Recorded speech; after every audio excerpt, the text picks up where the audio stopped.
Hello everyone, this is Bob. Spoiler warning. If you haven't listened to Welcome to Night Vale episode 69, don't listen to this one. I mean, my show has always had a whole bunch of spoilers and references to the main show, but unfortunately this one has a big one. So if you're behind, don't listen to this episode until after episode 69. This one happens between episode 69 and 70A. That's about as big of a warning as I can give you. At this point, you're on your own. At any rate, on with the show.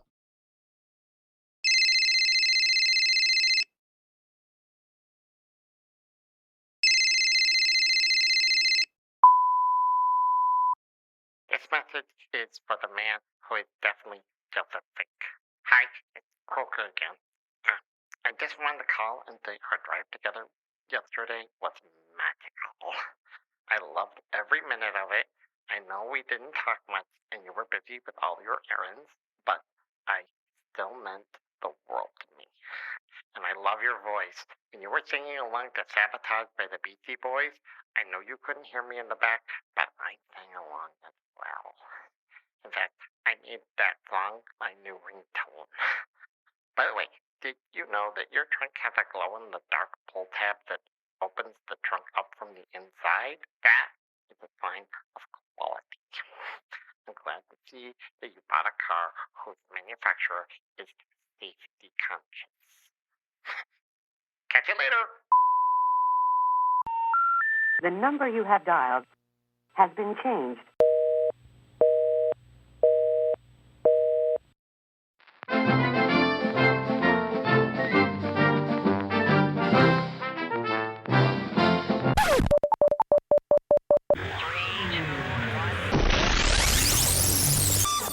The klaxon began to wail. The klaxon began to wail. My fellow Americans, I'm pleased to tell you today that I've signed legislation that will outlaw Russia forever. We begin bombing in 5 minutes. The klaxon began to wail.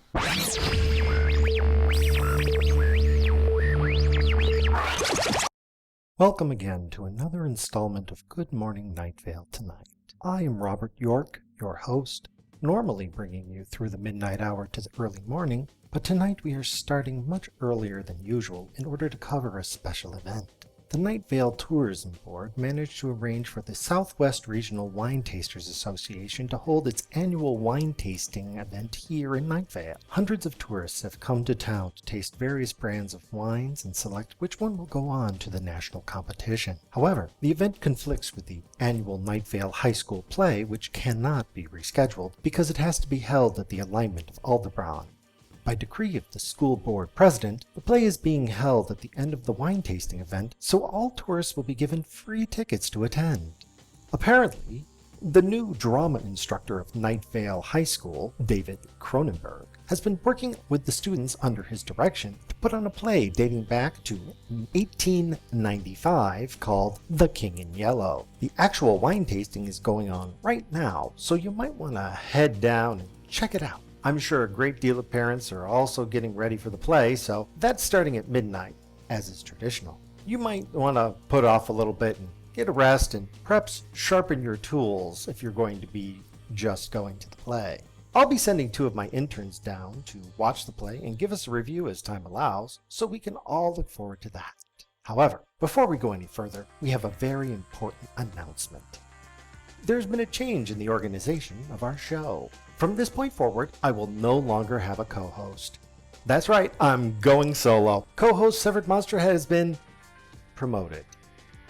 That's right, up until now I've been my own program manager due to a lack of funding, but management has finally deferred to my judgment and is honoring my request for additional staffing by buying a small dirigible and a bicycle horn, both of which will be attached to my co-host, and he will be my new supervisor. So goodbye to co-host Severed Monster Head and say hello to Supervisor Severed Monster Head, who I might add has made it quite clear that there will be no hard feelings towards me over the whole Vorpal vanity table leg thing. So before we go any further with the show, Supervisor Severed Monster Head would like to say a few words. Wise words, Supervisor Severed Monster Head. Wise words indeed. And now a word from our sponsors. Under the terms of his release, Big Rico's is proud to announce that they have found a substitute for the wheat and wheat byproducts that they used to use in their pizza dough. I of course speak of the new Ancient Grains pizza. Yes, Big Rico's Pizzeria is proud to announce the new Ancient Grains pizza. It's the only pizza to get two, thumbs up from the hooded figures. It tastes great and is extraordinarily healthy for you because it's made from ancient grains. So the next time you head down to buy your slice of government-mandated pizza at Big Rico's, just remember... What? No. No. Maybe I didn't make myself perfectly clear there. Oh, hell to the no. Never. No way, not a chance. I will not eat Rico's pizza with green eggs and ham. I will not eat it. Rob I am. How long have you been living in Night Vale? This pizza is practically screaming at you, "Don't eat me!" In fact, if I listen closely to this slice of pizza, I can hear the wail of 1,000 damned souls chanting something at me that might be "Don't eat me," but frankly, I'm not up to date on my ancient Mesopotamian languages. Still, when your pizza is talking to you in Sumerian, that's a bad sign. What part of no don't you understand? The N or the O? I will not eat this pizza on air. I won't eat it anywhere. There is no force on earth that could make me eat this. Are you absolutely insane? It's made from ancient grains. Do you hear that echo every time I say that? That's not a sound effect. I'm betting that with one bite, just one, I'd be vomiting up a continuous stream of live bees. Oh, I'm sorry. I didn't realize that. You're telling me it's safe. Oh, really? Oh, I didn't know that. Wow, gee. Well, since you're telling me it's safe, then I guess it is. Oh, if it's so safe, you won't mind taking the first bite, will ya? Oh, here, go on. Go on. Impress me. Yeah, that's right. All right, yeah. There you go. Oh, okay. Yeah, well, that was how do you feel? Wait for it. Wait for it. Wait for it. Wait. Yeah. I thought so. There you go. I mean it. Go into the hall. Take your swarm of puke bees with you. Just you. Get them out of here. Just go. Am I the only one with a brain around here? All right, let's finish this gig up, okay? Let's pick it up from where I got interrupted. Backtrack here. Okay. All right. On 1, 3, 2, 1. Just remember, no one makes a slice like Big Rico's. No one. This has been a word from our sponsor. And cut. If somebody can get a can of Raid or something, like they're coming in under the door. Come on, for crying out loud. But I have to do everything around here. You just check out the closet, okay? And now, a new segment for our program, Listen and Learn with Mr. Science. Starring Randolph Carter Science, the town's resident expert scientist, who's been here forever, telling everybody everything they ever want to know about anything. Not that anyone wants to know anything. There's no need to ever go to another scientist, not that there ever was another scientist in town, because Mr. Science will teach you all that you could ever want to know about science. For today's program, we are going to be talking about the miracle of birth. As you all know, birth is the only reliable way we have to remove a fetus from the inside of a mother. And it is often risky and perilous. But the question remains, why do we do it this way? Why do we, humans, use such an unreliable and dangerous method of reproduction? Lots of other species reproduce by a process known as budding, where they simply grow the child on the body of the parent. And when it is matured enough, it splits off of its own accord. When you reproduce by this method, you create an exact duplicate of yourself. In effect, you have achieved a form of immortality. Why, every bacteria today is technically billions of years old. Wouldn't you like to be billions of years old? Wouldn't you like to live long enough to bear witness to the heat death of the universe? Well, you can't. You know why? Because if you ever do figure out how to do it, someone comes along and takes it from you and puts it in the Museum of Forbidden Technologies. That's why. And if you question it, they answer with a cornucopia of mind-altering drugs injected directly into your neck while being strapped in a chair before making you to watch a talking trout voiced by Don Knotts. Why not us? Why? Why? And okay. Thanks for your time, Mr. Science. We'll see you again really soon. No, not the ghost of Mr. Chicken. Anything but the ghost of Mr. Chicken.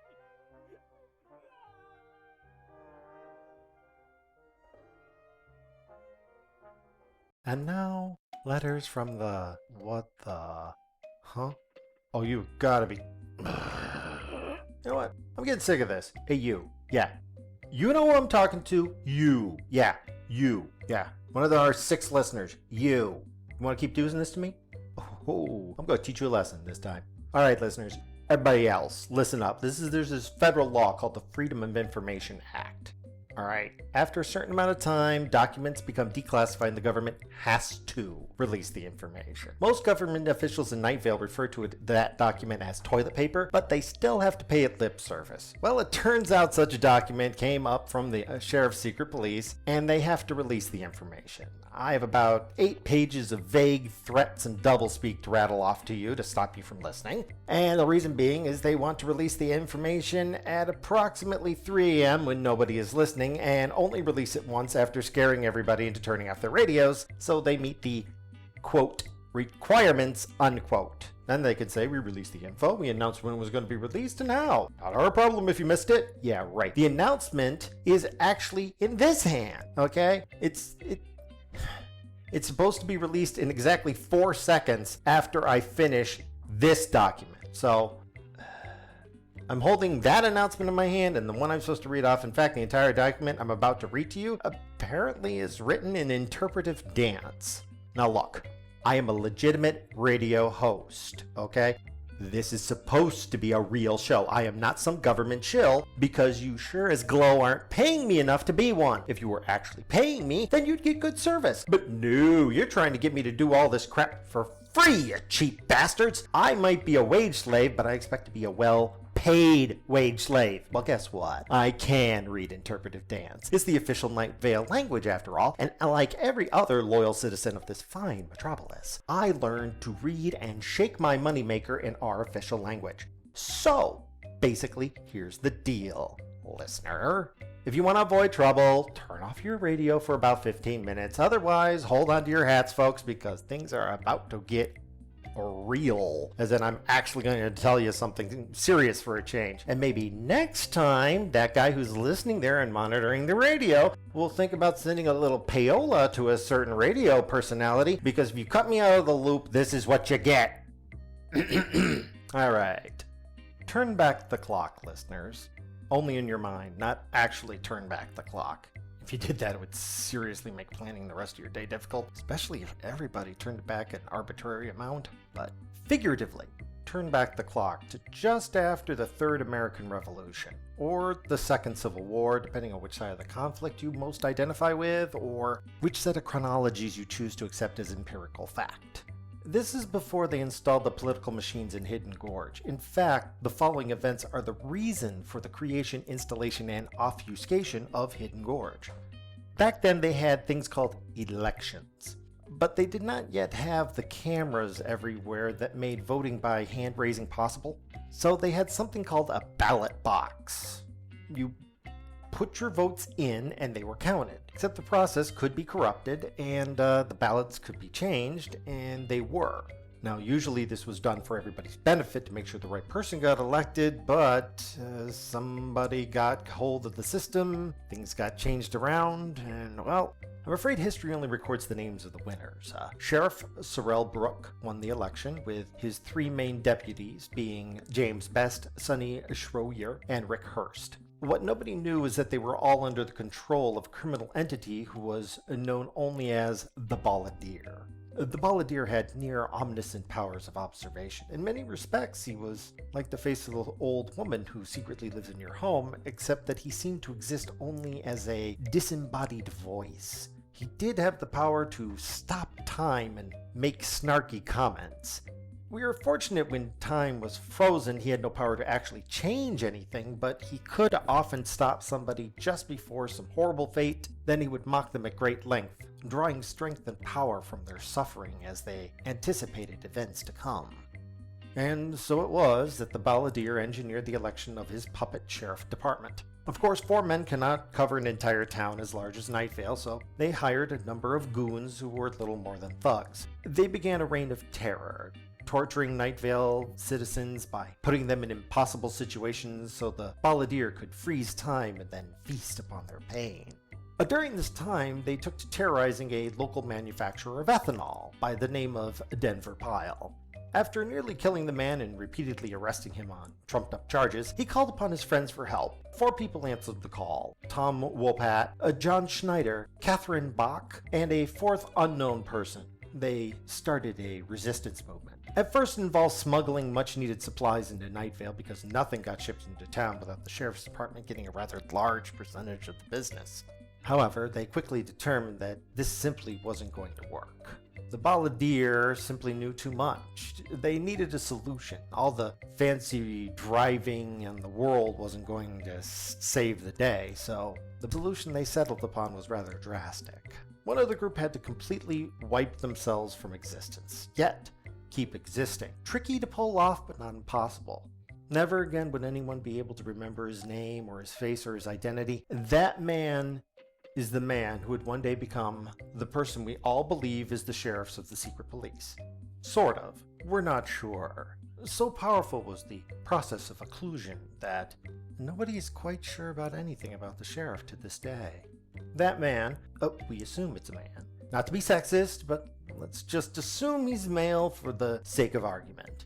That man then found a way to join the sheriff's department. From within, he created the secret police force. Over time and through attrition, they managed to finally wrest control of the sheriff's department from the Balladeer before trapping him in an undisclosed location, locking him away beyond thought and memory. And so the sheriff's department was disbanded and the secret police took over. Honestly, they are a much better sheriff's department than the original.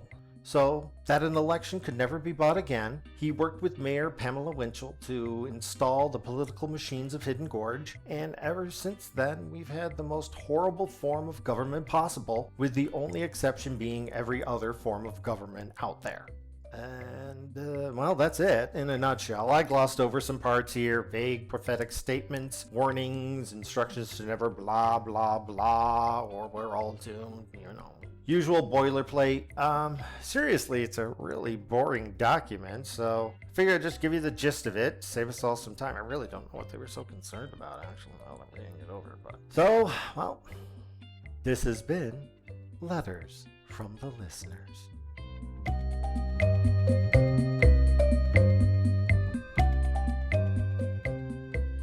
And now for our newest segment, Town Talk. The segment where we take the time to talk to both famous and ordinary personages around town who are obviously insomniacs because nobody else would be up at this hour.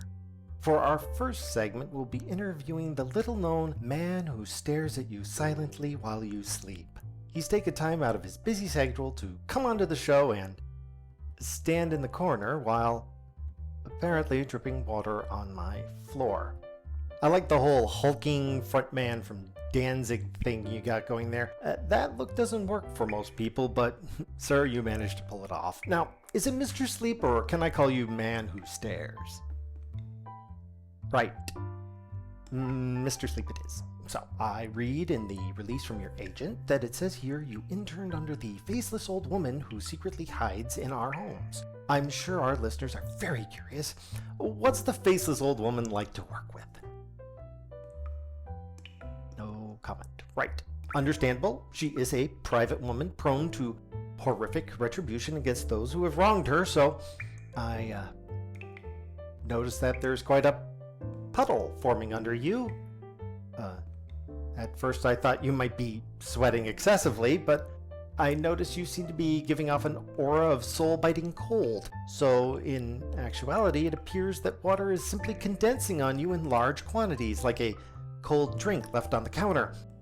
Considering the high humidity down here in the steam tunnels, it seems obvious why, now that I'm watching this process firsthand. Is this a problem you run into often?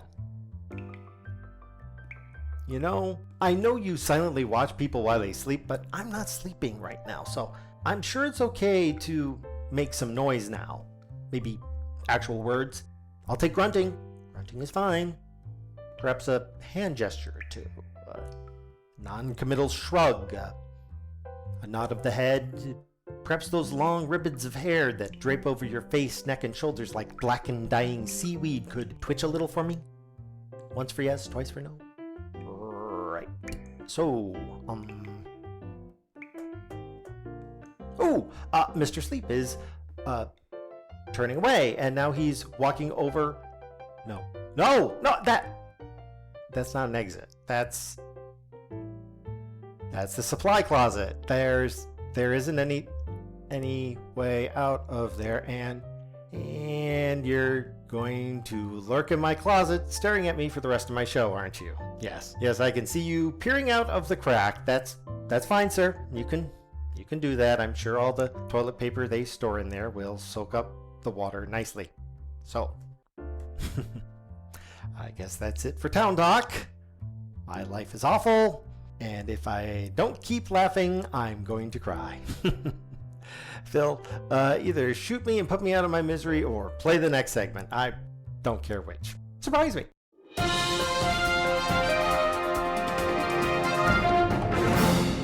I hear things are picking up at the play. We take you live to our interns on location. Well, the ritual concealed in the play has finally been completed, and a flaw in the universe has opened up from out of space and allowed the King in Yellow to finally arrive. I'm sorry, I know this is a high school play, but the arrival and delivery of this climactic scene has just been boring as heck. I expected more flair from an eldritch demiurge. I agree. The jokes have fallen flat. The timing has been off. I really can't blame the students on this one. They clearly have been trying. It's the material that they've been given to work with that's the problem. The King in Yellow is declaring a new age of pain, and that all will bow before him, blah, blah, blah. Oh my glow cloud, I just want to stab myself in the ears because this is so cliche. Wait. He appears to be trapped. Someone inscribed a containment circle on the stage and concealed it under a tarp. The director seems puzzled as the King in Yellow struggles to break free and wreak havoc on our little town. I don't think this is in the script. Oh, 15-year-old Hercules pulled out a rune-encrusted spear he kept hidden on the stage. He just stabbed the King in Yellow. Every kid on stage is pulling out a ritualized weapon of some sort.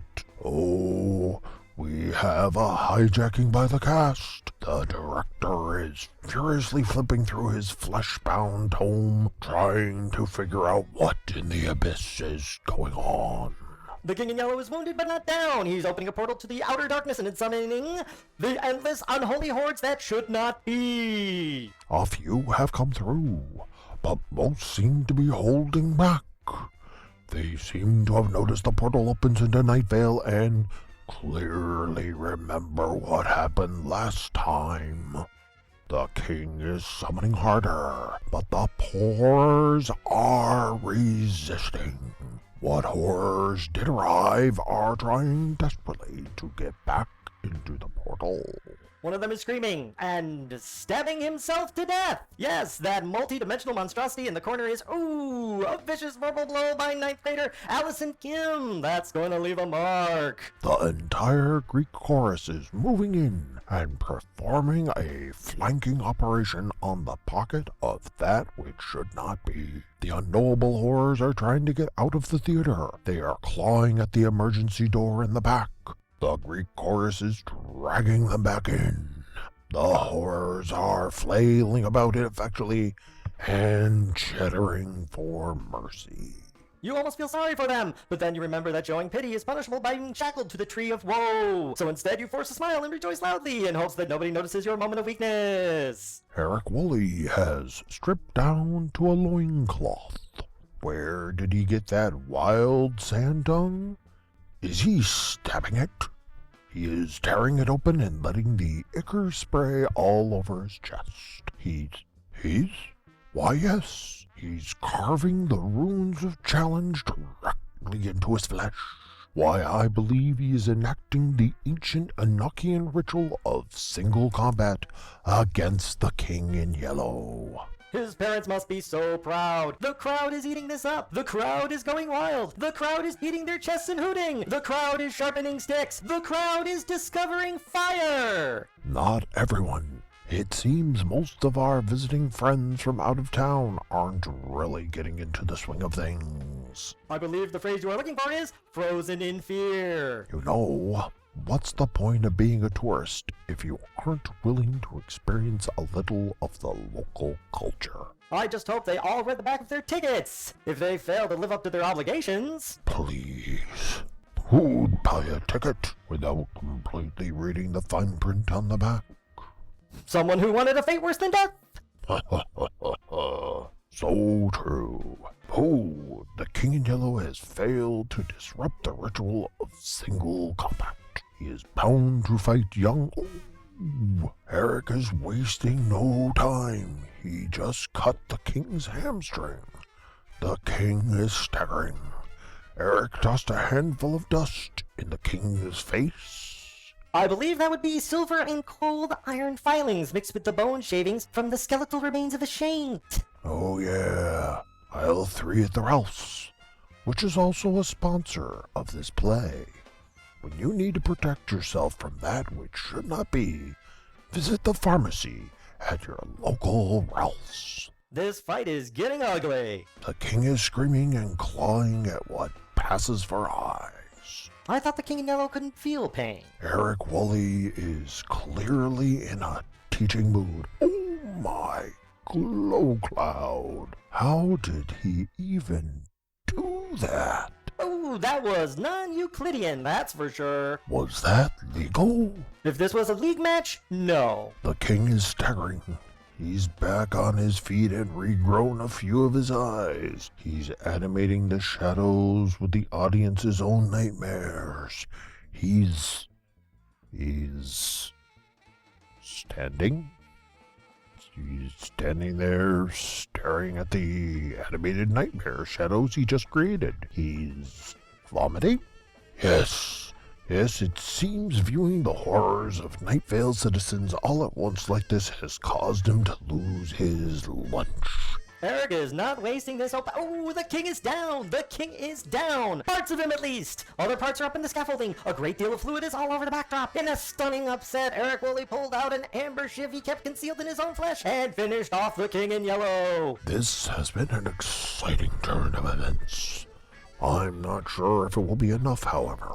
True, up until this point the show has been rather lackluster. I'm not sure if the volcanic rock idol of Maui has been pleased. Just to remind any listeners who may have joined us late, the whole point of these high school plays are to please Maui, the time shifter.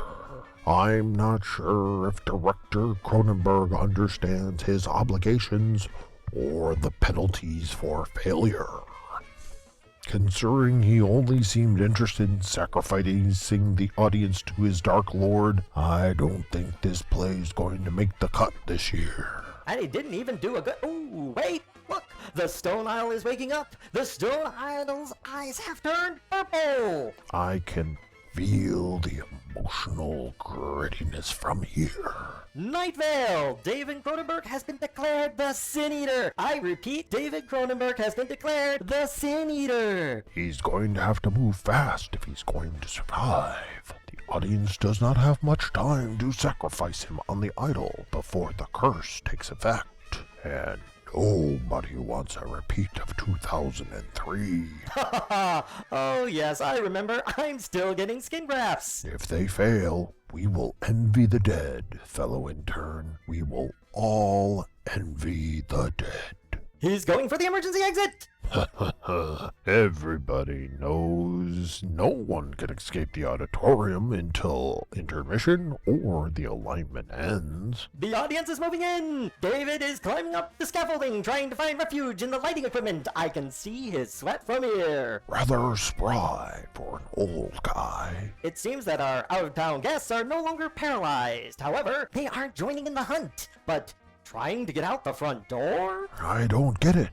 It's not like they actually have to do much to participate. They just have to shout their sins at the Sin Eater, like everyone else, and then make sure they complete the process before the Sin Eater is disemboweled, re-emboweled, then put through the final unbowling process. They'll have to get a move on. This looks like it. Ooh, David Cronenberg slipped on some of the King in Yellow's viscera up on the scaffolding and fell to the stage.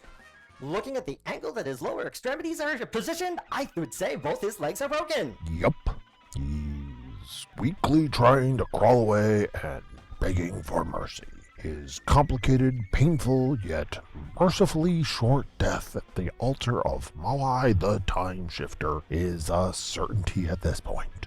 At this point, it's nothing but paperwork. Oh, look at Mr. and Mrs. Woolley up on the stage with their son. They're joining in the victory dance. Well, why not? How often do you get the chance to play hopscotch in the chest cavity of a minor god? I know a certain ninth grader that's going to be getting face tattoos, declaring him one of the warrior caste. And the gruesome sacrifice is done, with plenty of time to spare. You know, we might need to check, but I think we might have a new record this year.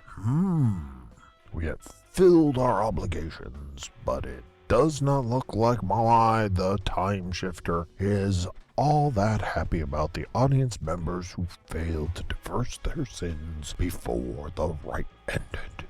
Ooh, this could go either way. The out-of-towners are clustered around the front exit, some still trying to open the doors. An exercise in futility, if there ever was one. Nope. One of them got it open. He's staring out into the infinite void between worlds that block the exit during... Whoops. And he's gone. Back to the judgment of Mawai the Time Shifter. The eyes are swirling. The eyes are swirling. What color will it be, Night Vale? Cross your fingers and chant if you are near a blood circle. Merciful death for all. Come on, merciful death.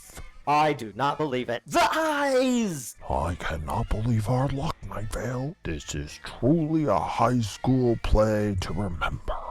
Folks at home, Maui the Time Shifter has shown uncharacteristic mercy. This is one for the history books, folks. The audience has been spared. Well, most of the audience.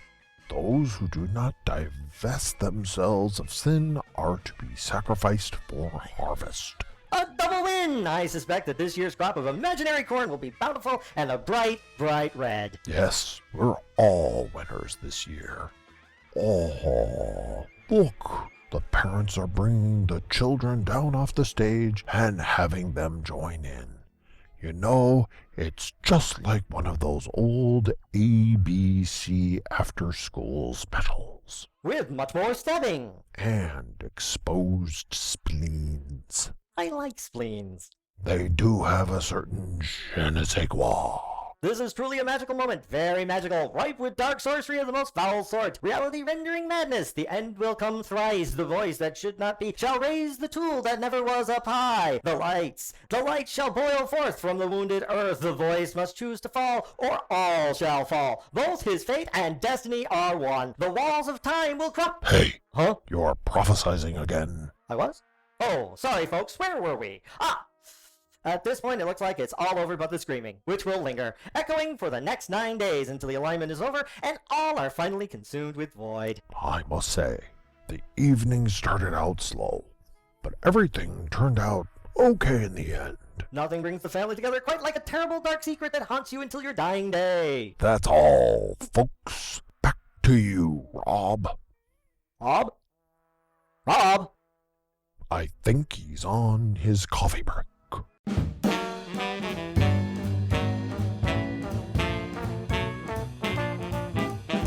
My heart beats like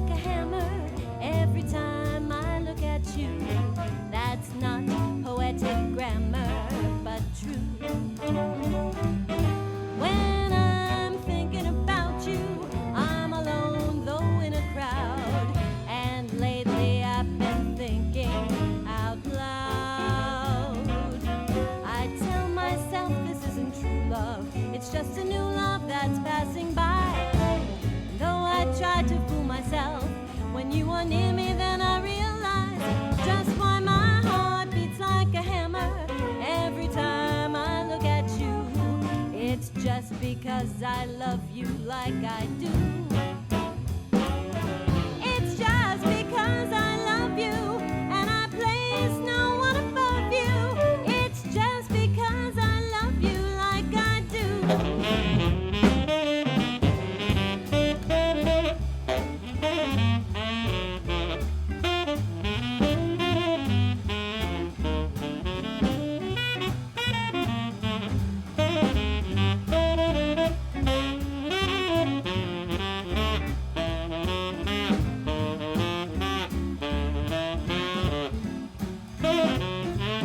I tell myself this isn't true love, it's just a new love that's passing by. Though I try to fool myself, when you are near me then I realize just why my heart beats like a hammer every time I look at you. It's just because I love you like I do. It's just because I love you and I place no one above you. It's just because I love you like I do.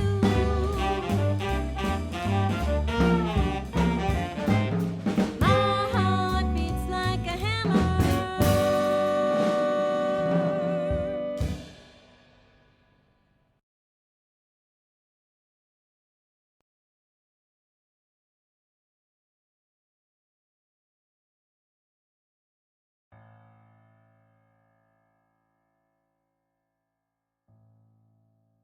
Listeners, have you ever just wanted to abdicate your responsibilities? I know that sounds like it's a question out of the blue, but follow me for a minute here. I have a parable about a woman. This woman had a nice life and a nice husband, and she always had been attractive. She picked the right guy and made all the right choices, but for some reason, she wasn't happy. She remembered her childhood as a time full of regrets. As she grew older, she lived a rather active life full of parties and drama, but her memories of the past were colored by current regrets. When she looked into a mirror, she saw herself, and she saw... was that a wrinkle? She worked out more. She used more skin products. Her husband always said nice things. But things changed, and they needed more money. He had said he would always take care of her. So he got a second job to make ends meet. After all, he loved her. And she loved him. But she felt that the passion was gone. Life had gotten dull. Living had become work. For her, there was no spark, just the daily grind. He came home between shifts to clean the litter box and sweep up the cat's molted spine ridges. It wasn't that he didn't spend time with her or do chores around the home. It was that he had very little time to spend at all. All the spontaneity in their life had gone. One day, someone flirted with her. She flirted back. They exchanged messages. She kept this hidden from her husband. She felt bad. She wanted to feel better, so she flirted more. Flirting felt good, even though deep down inside, she knew it was wrong. Eventually, she cheated on her husband. Every time she met with her lover, they had fun and passion. She felt guilty afterwards, but it was quickly replaced with the joy of anticipation for the next rendezvous. She explained it away as being fate, destiny, the plan of a higher power. She divested herself of culpability. One day, she screwed up. Her husband found out. He confronted her. He asked her a single word. Why? She replied, I don't know. It just happened. Listeners, nothing ever just happens. This is a world that is unfair and without justice. That is the price we pay for free will. Some people say free will is an illusion. I say it is not. It's just that often all the choices are horrible. Our lives are often a series of no-win situations where every choice leads to pain. But we do have a choice. My point is, being forced to choose between horrible outcomes is cruel, but giving up that choice is far worse. We do it all the time. We give up control to addictions. We give in to temptation. We stare longingly over the fence into our neighbor's yard and remark how there are hardly any scorpions. We watch TV and follow the advice of whoever echoes our beliefs and never turn to a channel that disagrees with us. After a while, we don't even question what our heroes tell us.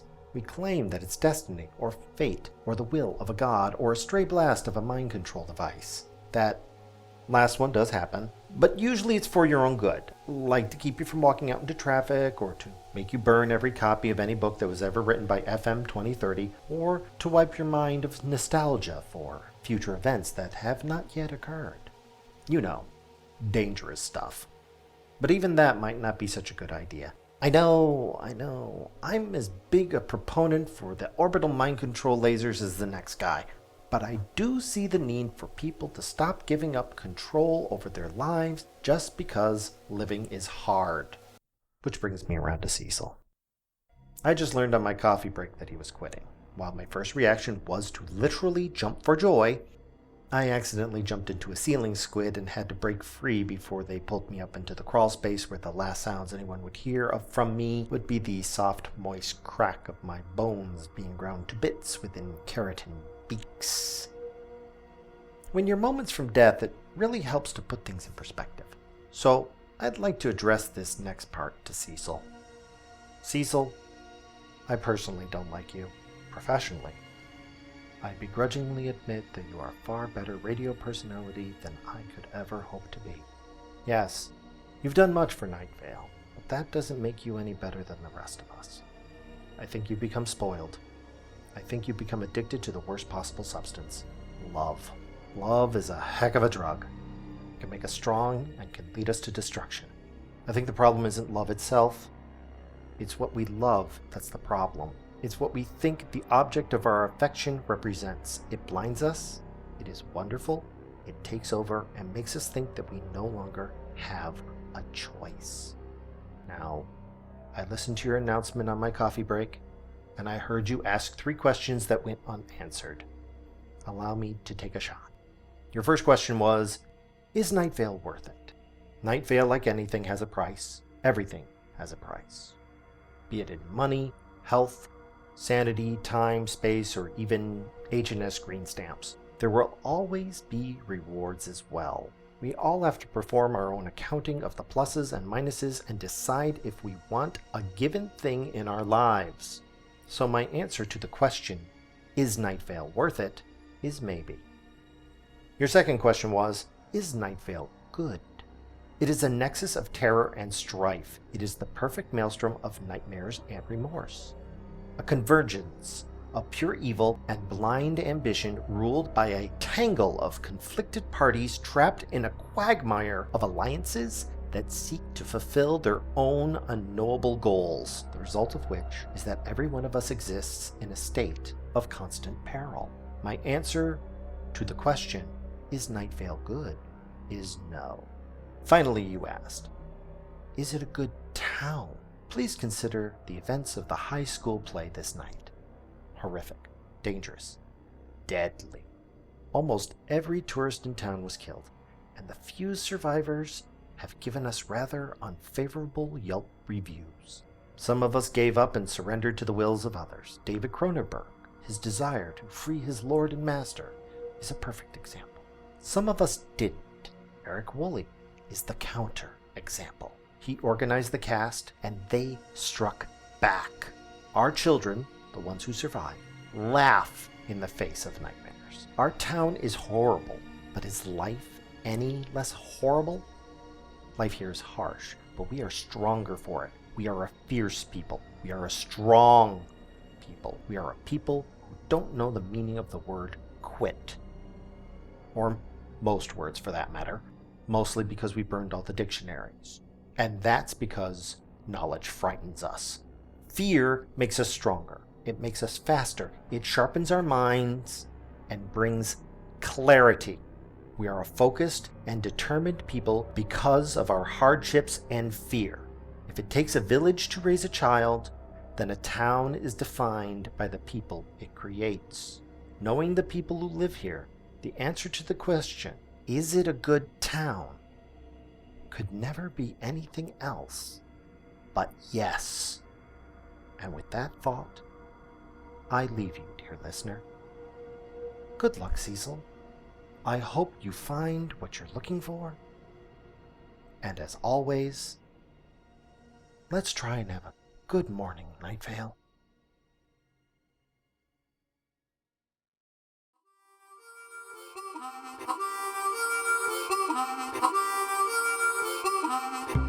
Good Morning Night Vale Tonight is based on characters and locations from the podcast Welcome to Night Vale, which is the intellectual property of Commonplace Books. If you go visit them, make sure to avoid eye contact. They see that as a sign of aggression. The background music was from stuff that came with my computer, various free use sound bites from across the internet, and Disparation. Eye contact is just fine for them. It's smiling/baring your teeth that's a problem. This episode's coffee break was My Heart Beats Like a Hammer by Here's How, and you can find them on blissblood.com. Mr. Science was read by Cody Wolfe, and the rest of the episode was written, produced, and read by